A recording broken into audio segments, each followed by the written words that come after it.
Hello everybody, this is Gregory with how I lost over 100 pounds and I've kept it off for 30 plus years, where there should be no hesitance in your weight loss and in your weight maintenance. Today we're going to continue the reflections of a weight loss warrior series and talk about survivor's guilt. Now before we begin, if you need help with weight loss, contact me through the Clarity FM link found here in the episode notes. Also check out my books, my recipes, and if you appreciate my content and all, at the minimum hit the like button, and at the maximum there is a link for PayPal.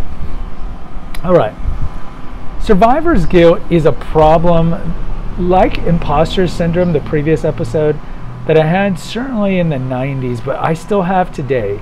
And what is survivor's guilt? So survivor's guilt, I think most people think of it as you're going to get on a plane, you decide not to get on the plane, or you can't get on that plane, you're on standby or whatever, and then that plane ends up crashing.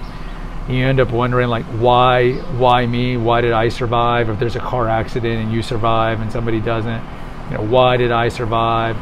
In survivor's guilt is a major kind of theme in my post-weight loss life. And I think it was best accentuated by one of my closest friends, Roy. So Roy and I were both fat in high school. I was more overweight than he was in high school. But like the episode I did on being an athlete, I think that's like Confessions number 12 or something like that, where they asked me to be on the football team in high school, to be on the offensive line. I said no. Roy said yes. Made him bigger. Then he gets diabetes. Then throughout his 20s, we're playing basketball. He's a big guy. I've lost my weight. He's better in basketball because he's got a lot of weight and he can just dominate me. But then later on, his kidneys start shutting down because of the diabetes. He's on renal failure, so he's on dialysis for a good 15 years. He ends up having his leg cut off because of the diabetes. And then he died, probably at 43, from the complications of not having kidneys and the diabetes and so forth. And so I think of Roy, and I think that could have been me. And in short, I guess the most concise way to talk about survivor's guilt vis-a-vis the weight loss in me is, why did I lose the weight and X person didn't? I see that every day when I'm at a restaurant, a coffee shop, at the gym. I see an overweight man. I'm like, that could have been me. And I talked about, and I think Confessions 1, that I wouldn't be alive today. I probably would have been 600 pounds, or I would have killed myself. And I talked about my suicidal ideation, I think in Confessions number 19. I wouldn't be 48 years old. It would not have happened, because at the pace I was going, I would have been 350 at 22, and just the self-loathing, the eating, the binging, all that. And so then I look, and I just wonder, it's like, why did I lose the weight and have the ability to get married and have children and experience things that overweight people maybe don't get to experience, like the things I didn't think I was going to experience when I was fat.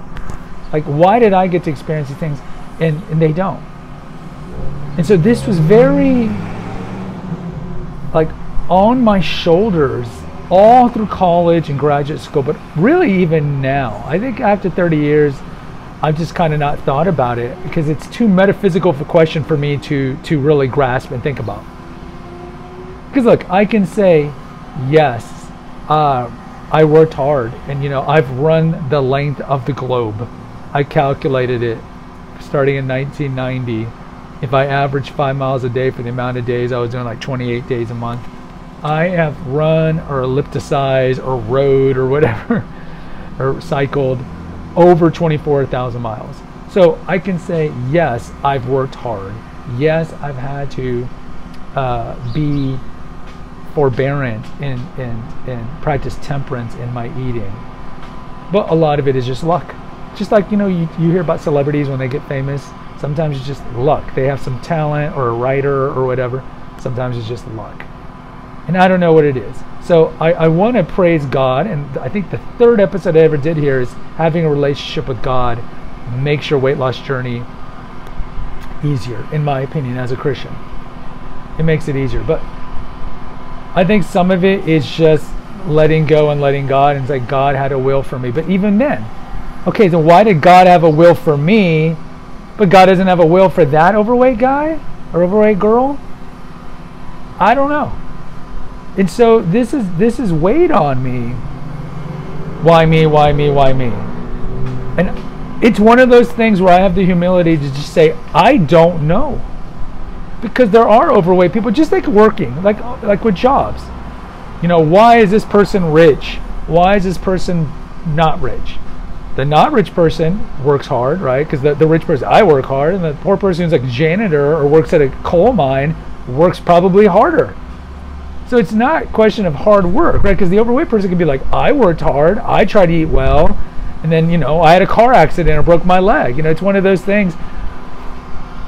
Yeah, so I don't really have an answer, because any answer that I gave, there's always the answer that the fat person gives saying they did the same thing. So I don't know. All I can say is after 30 plus years, I still have survivor's guilt. I count my blessings and I thank God for giving me the opportunity and helping me lose the weight and keep it off. And I just kind of focus on that, because going down the rabbit hole of why me, I'm never going to know the answer to that. So I try not to think about it. But when I do see overweight people around, I say a prayer. I say a prayer to God. It's like, give them what you gave me. And aside from that, I really don't know how to handle survivor's guilt. I really don't. Guys, post in the comments. Let me know if you can relate. I'd love to hear from you. Hit the notification, subscribe, and share button. Until next time, take care, God bless, and pray.